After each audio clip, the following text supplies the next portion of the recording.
Partie 3. Choix du gouvernement et du CNT. Comme je l'ai dit à la fin de la partie 2, le déraillement du CNRD et le retard enregistré dans la mise en œuvre du chronogramme sont la conséquence de la façon dont ils ont commencé à diriger le pays, de la façon dont ils ont mis en place leur gouvernance. C'est-à-dire déçus des anciens, honnêtement parlant, qui ont mal géré notre pays, dilapidé nos ressources, idéologues et trop sûrs d'eux. Nos jeunes militaires n'ont pas caché leur penchant idéologique côté PDG. Ils affichent leur idéologie pédégiste clairement, tant au niveau du CNRD qu'au niveau du CNT, ce qui était en soi une erreur, parce qu'ils sont dirigeants du pays. Il y a un parti politique PDG qui est dans la compétition avec d'autres. Quand les dirigeants de la transition affichent leur idéologie pédégiste, cela crée un déséquilibre. Cela crée des doutes et les présente comme partisans. Bon. Donc, je disais, idéologues et trop sûrs d'eux, ils ont organisé des castings pour choisir des gens neufs, des jeunes et engagés, afin de composer le gouvernement et de renouveler toutes les institutions du pays, du jour au lendemain. Pourquoi vous avez eu autant de mal à faire le gouvernement? Vous savez, si vous voulez faire les choses correctement, je pense qu'il faut réfléchir. Il faut chercher la probité morale. Il faut vérifier aussi la capacité des uns et des autres à apporter. Quand nous avons pu former le gouvernement, nous avons demandé, parce que des fois on vous demande quelle école vous venez ou qui vous envoie, souvent. Nous avons demandé à tous les candidats qu'est-ce qu'ils peuvent apporter à la République de Guinée pour permettre à la Guinée de sortir de cette ornière-là. Donc, à base de cela, nous avons sélectionné toutes les filles, parmi toutes les filles et fils de la Guinée, des personnes que nous avons confiance et que nous pensons être à la hauteur des attentes de la population guinéenne pour conduire cette transition dans l'inclusivité totale. En gros, ils sont venus passer des auditions chez vous, alors tous.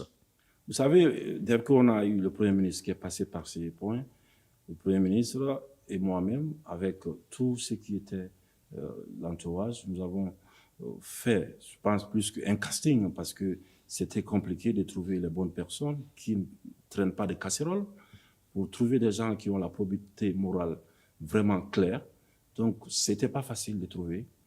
C'est difficile. Aucun d'eux n'a de l'expérience dans la gestion du pays. Est-ce que vous n'avez pas peur qu'il manque d'expérience et que ça vous fasse perdre du temps? Il faut savoir que les ministres sont accompagnés. Il y a les départements où il y a plusieurs personnes autour d'un ministre. Et je pense que, et je suis convaincu de cela, qu'il n'y a pas d'école d'expérience. Renouveler toutes les institutions du pays du jour au lendemain avec des jeunes sans expérience, sortis de nulle part, qui dirigeaient simplement des associations, des ONG par-ci par-là, ou qui faisaient du sport quelque part dans le monde. C'est tout. Eh bien, le résultat fut que il en est sorti un gouvernement de novices, sans expérience de gestion administrative, sans expérience politique ni diplomatique, dans un pays en pleine crise sociopolitique. Non, ça ne se fait pas, ça ne se fait pas. D'ailleurs, le journaliste Alain Foucault a même prévenu le président Mamadi Doumbouya, le 15 novembre 2021, il dit, mais vous choisissez un gouvernement complètement composé de jeunes sans expérience, qui n'avaient jamais assumé une telle responsabilité, même de près. Vous n'avez pas peur qu'il vous fasse perdre du temps? Le journaliste a posé la question. Le président a répondu, oui, il a confiance à ces gens et que il n'y a pas d'école pour l'expérience. Et oui, il n'y a pas d'école pour l'expérience. L'expérience est acquise pendant l'exercice. Mais personne, tous les gens que vous avez choisis pour diriger notre pays en période de crise sociopolitique, en période de transition, tous ces gens-là, ils n'avaient jamais été dans l'exercice. Eh bien, Monsieur le Président, chers membres du CNRD, un État ne se gère pas comme ça. Et votre bilan à la date d'aujourd'hui, malgré votre patriotisme indéniable et votre volonté de soulager les populations guinéennes, le prouve éloquemment. Vous êtes mal compris et détesté aujourd'hui par la majorité des Guinéens qui vous tiennent pour responsable de la situation dramatique du pays, du retard accusé dans le chronogramme et de la détérioration de leurs conditions de vie.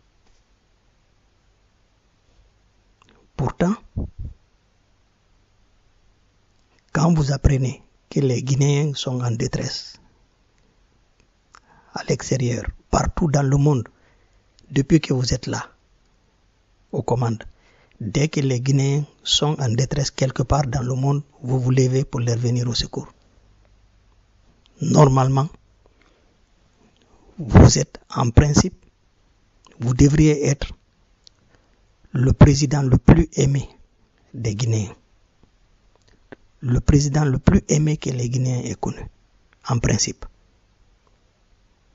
Mais c'est parce que vous avez eu un mauvais départ. C'est ce qui est en train de suivre vos actions d'aujourd'hui. C'est le résultat de cela que nous voyons aujourd'hui sur le terrain. Les jeunes militaires, mes chers compatriotes, les jeunes militaires, nouveaux maîtres du pays, n'ont pas compris une chose.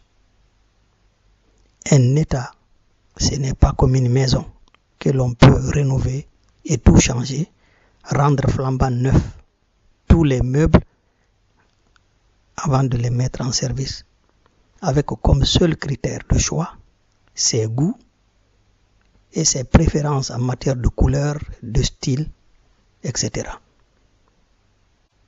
Ils nous ont fait perdre du temps, comme l'a prévenu Alain Foka. Il l'avait dit. Il avait sursauté le 15 novembre 2021, quand il a su les conditions dans lesquelles le gouvernement a été composé. Il a pris la composition du gouvernement, il a analysé. Il a dit, mais Monsieur le Président, vous avez nommé des jeunes gens qui n'ont jamais participé à aucune gestion, qui n'ont aucune expérience. Vous n'avez pas peur qu'ils vous fassent perdre du temps? Il a posé la question. C'est en connaissance de cause qu'Alain Foka a posé cette question. Pendant longtemps, il est journaliste, il a côtoyé des chefs d'État, il a connu des gouvernements. Mais l'alerte, Mamadi Doumbouya n'a pas compris l'alerte. Il a simplement répondu, lui il croit que, autant qu'il sache, il n'y a pas d'école pour l'expérience. Et voilà, nous subissons les conséquences de ce faux pas de début. Maintenant là. Chers compatriotes, si nous ne pouvons ne pas condamner les différentes restrictions de liberté et droits fondamentaux avec le recul de la démocratie ces dernières années, nous ne pouvons pas non plus nier que la peur sécuritaire du régime CNRD est justifiée dans une certaine mesure. Il est aussi évident, si nous réfléchissons, que le CNRD, à cause des faux pas du début, du manque d'expérience, ne pouvait pas facilement réussir le chronogramme qui a été conclu. Pour les gens qui comprennent, qui ont une certaine expérience dans la vie politique, c'était clair que on aurait eu un peu de problème. Nous devons tenir compte de tous ces facteurs aujourd'hui. Lorsque le FNDC a lancé son appel pour la reprise des manifestations le 30 juillet 2024, François Soudan, le franco-libanais, ami de l'ancien dictateur Alpha Condé, a publié une vidéo pour ramener le dictateur déchu au premier plan de la scène politique guinéenne. Il prend soin de rappeler qu'Alpha Condé, le président entre guillemets démocratiquement élu, a toujours refusé de démissionner et n'a renoncé à rien. Il le dit clairement. Qu'il est prêt à revenir dès que le putschiste Mamadi Doumbouya sera chassé du pouvoir. Aujourd'hui, loin de sa terre de Guinée, alors que son tombeur, le colonel Doumbouya, dirige une transition à durée indéterminée, le président Alpha Condé, qui a toujours refusé de démissionner, n'a renoncé à rien. Le 12 juin 2024, Djené Diaby, de la HAC, une agente du RPG, qui avait été nommée là-bas par le RPG, fait une déclaration gravissime qui laisse entendre que la junte ne veut pas quitter le pouvoir au terme de la transition convenue. Beaucoup de gens à l'époque n'ont pas compris que ce qu'elle a fait était plutôt préjudiciable au CNRD. Ce n'était pas pour le CNRD. Beaucoup pensaient qu'elle soutenait le CNRD. Non. Elle a fait une déclaration telle que, en faisant comprendre, en alertant les forces vives que le CNRD ne veut pas quitter, mais elle précise que quiconque se dresse sur leur chemin, même leur maman, ils vont l'égorger. Alors, les forces vives sont alertées. L'opinion nationale et internationale est préparée à mettre le CNRD en accusation pour tout ce qui va arriver du mal au pays, surtout envers les personnes qui se dressent contre le maintien au pouvoir du CNRD après le 31 décembre 2024. Et le samedi 20 juillet 2024, un autre proche d'Alpha Condé, qui appelle à la remobilisation des militants, affirme à Conakry, au siège de leur parti, ne pensez pas que le pouvoir est perdu. Nous allons reprendre la main. Mais écoutez, la sortie de la vidéo de François Soudan, la déclaration de Djené Diaby avant ça, et la déclaration de ce responsable du RPG le 20 juillet, tout ça dans la phase où le FNDC, les forces vives, veulent lancer des mouvements en Guinée. Vous croyez que c'est du hasard? Ce n'est pas du hasard. Quant à la nouvelle constitution que l'on nous présente comme produit neuf, on découvre, suite à une analyse approfondie, qu'elle reprend des éléments clés d'un des textes d'avant-projet de la dernière version de constitution taillée sur mesure qu'Alpha Condé a voulu nous imposer. Le Parlement bicéphale est l'exemple le plus remarquable de cela. On est en droit de se demander si les auteurs de ce texte ne sont pas les mêmes que ceux qui étaient au service d'Alpha Condé. C'est clair. Aujourd'hui, on est en droit de se poser cette question. En effet, la création d'une inflation d'institutions budgétivores et inutiles au titre pompeux, Sénat, Haut Conseil de la République, Conseil supérieur de la Nation, etc., rejoint plutôt les manœuvres politiciennes d'Alpha Condé qui utilisent ces postes et privilègent à partager comme appât pour rallier le maximum de cadres et de personnalités guinéennes opportunistes à son alliance. Cela va à l'encontre des préoccupations du CNRD qui souhaite réduire les dépenses de l'État au profit des projets de développement.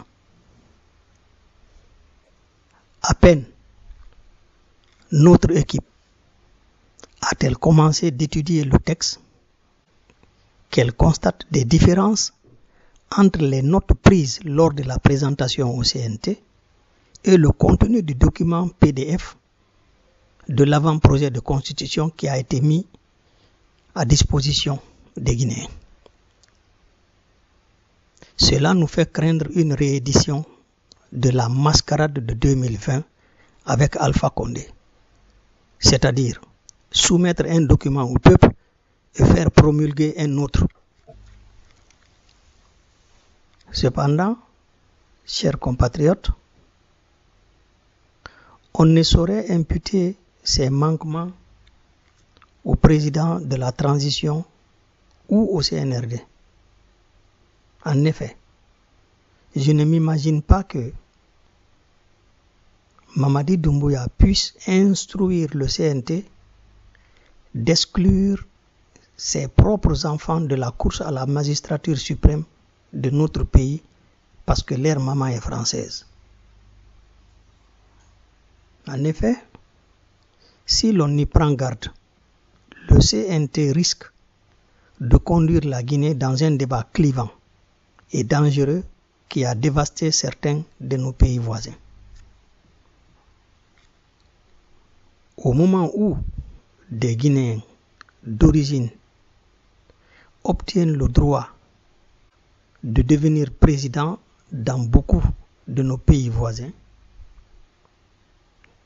comme en Occident presque partout, on nous fabrique en Guinée une constitution qui va diviser notre peuple en Guinéens à part entière et Guinéens entièrement à part, et mettre en difficulté les filles et fils guinéens à l'étranger.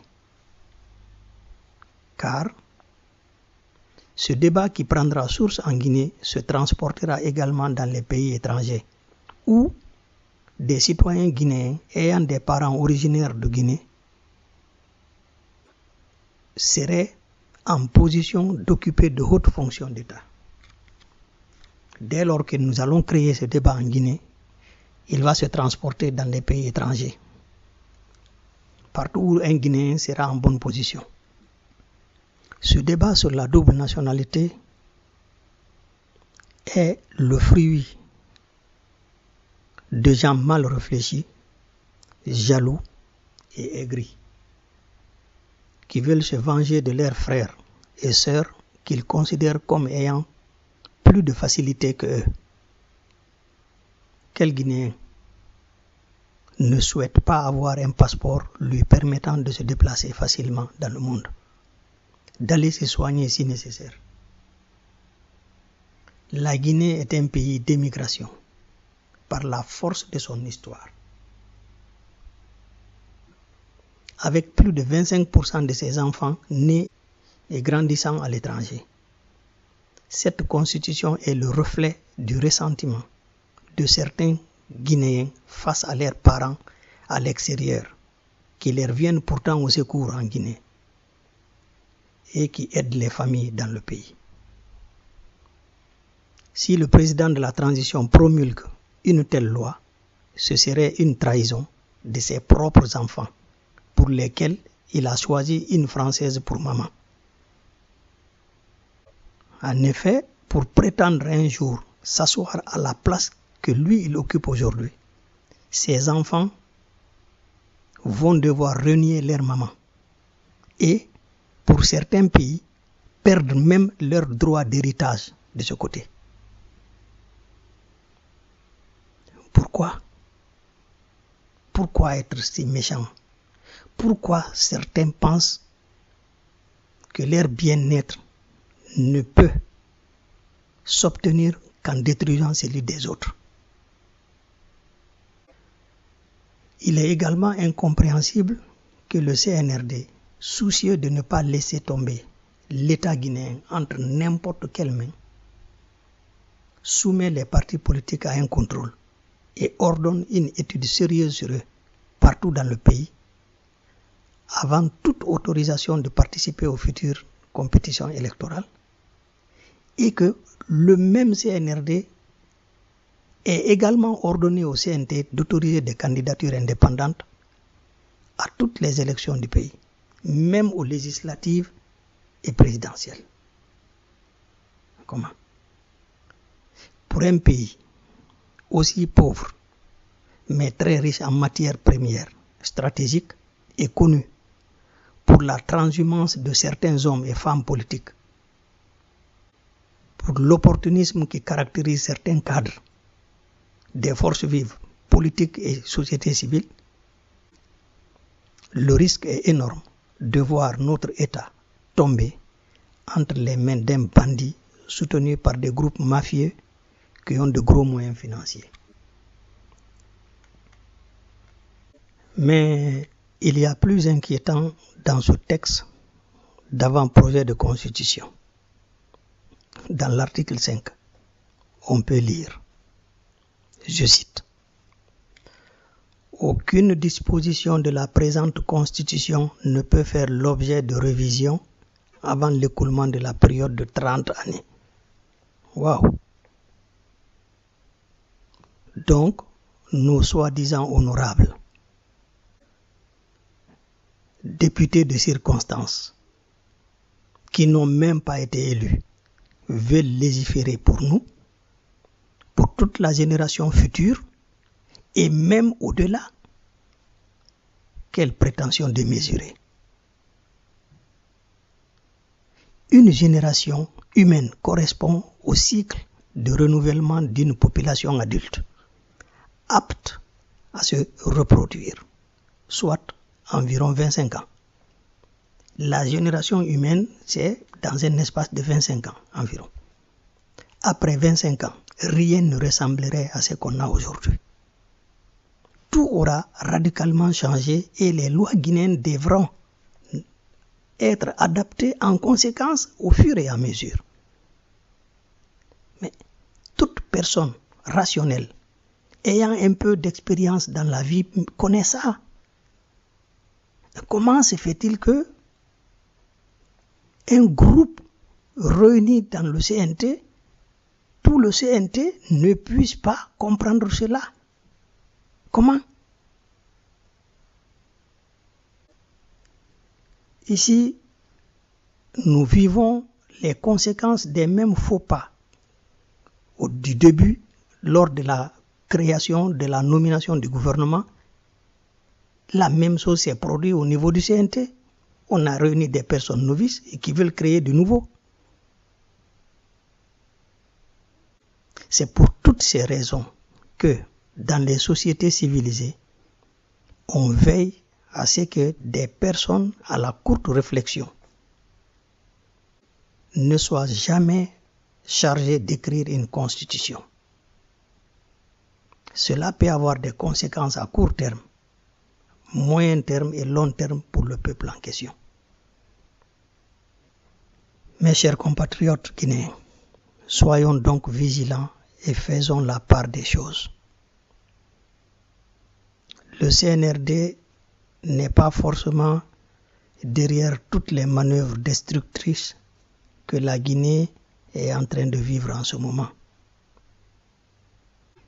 elle est la cible de certaines de ces manœuvres, en réalité.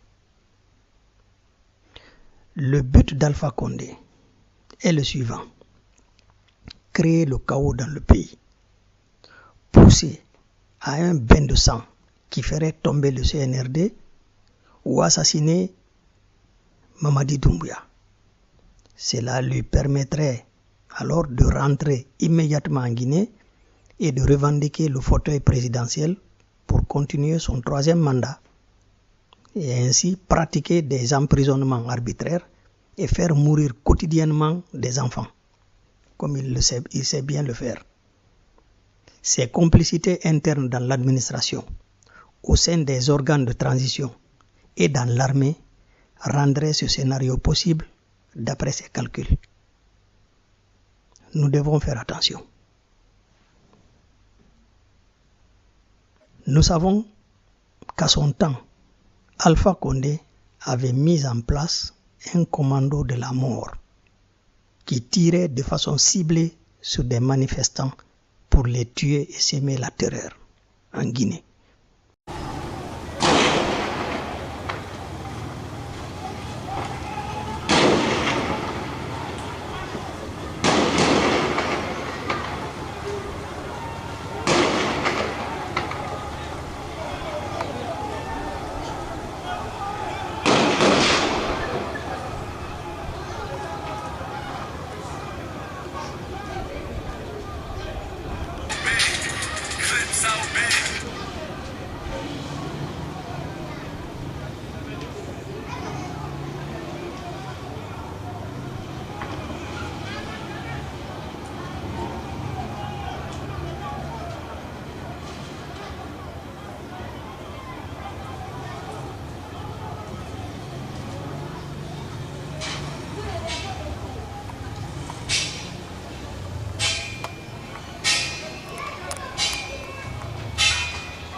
Alors, cet homme-là, ce dictateur déçu, peut réactiver cette milice pour compromettre Mamadi Doumbouya et le CNRD dans la mise en œuvre de son plan de reconquête du pouvoir.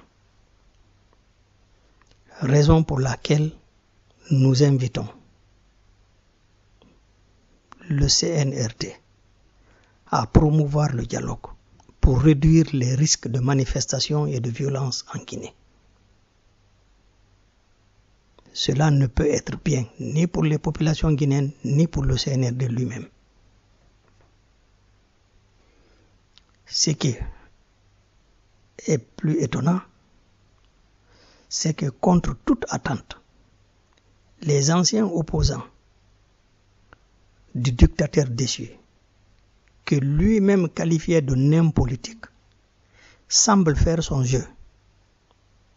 Alpha Condé aurait fait croire à son ancien principal rival qu'en l'aidant à éliminer ou à chasser Mamadi Doumbouya du pouvoir, cette fois-ci, il ne serait plus venu pour rester longtemps au pouvoir, mais juste pour laver l'affront et sortir positivement, en permettant à ce dernier aussi d'accéder à son tour au pouvoir. Nos amis semblent avoir oublié ce que vaut la parole d'Alpha Condé, qui a toujours affirmé que plus le mensonge est gros, plus il a de chances d'être cru par les Guinéens. Il l'a toujours dit, même en ricanant, en se moquant de ses opposants, de ses adversaires. Il a ricané en disant qu'ils sont des nains politiques. Et il a toujours roulé ces gens dans la farine. Il leur a toujours menti. On organise des élections en Guinée, les communales, on organise même des législatives. Au lieu de prendre en compte les résultats sortis des urnes, Alpha les amène dans des négociations, il leur fait des promesses, il cède. Le RPG récupère la majorité avec son alliance devant eux. Mais ils sont toujours retombés dans les mêmes pièges d'Alpha Condé. Encore aujourd'hui, loin du pouvoir, il est capable de les manipuler. C'est quand même incroyable. Alpha Condé, qui est aussi âgé que Joe Biden des États-Unis, si ce n'est plus, doit se ressaisir et accepter la retraite dorée qu'on lui a offerte, alors qu'il ne méritait que de la prison. Ces manœuvres vont simplement coûter des vies humaines en Guinée et exposer notre pays au risque d'implosion. Mais il ne pourra plus revenir à la tête de ce pays. Nous n'accepterons plus qu'il vienne compromettre à nouveau la paix sociale et la cohésion nationale dans notre pays, la Guinée. Cela doit être absolument clair pour lui et pour ses partisans qui continuent de rêver. Ainsi, chers compatriotes, les craintes sécuritaires du CNRD ne sont pas sans fondement. Alpha Condé est aux manœuvres. Nous avions pourtant prévenu le CNRD du danger de laisser cet ancien rebelle, désormais fortuné, après 11 ans de pouvoir, sortir de la Guinée. Nous n'avons pas été écoutés, malheureusement. Même Mamadou Sylla a prévenu le CNRD là-dessus. Mamadou Sylla, qui le connaît très bien, a prévenu le CNRD. Le CNRD n'a pas écouté.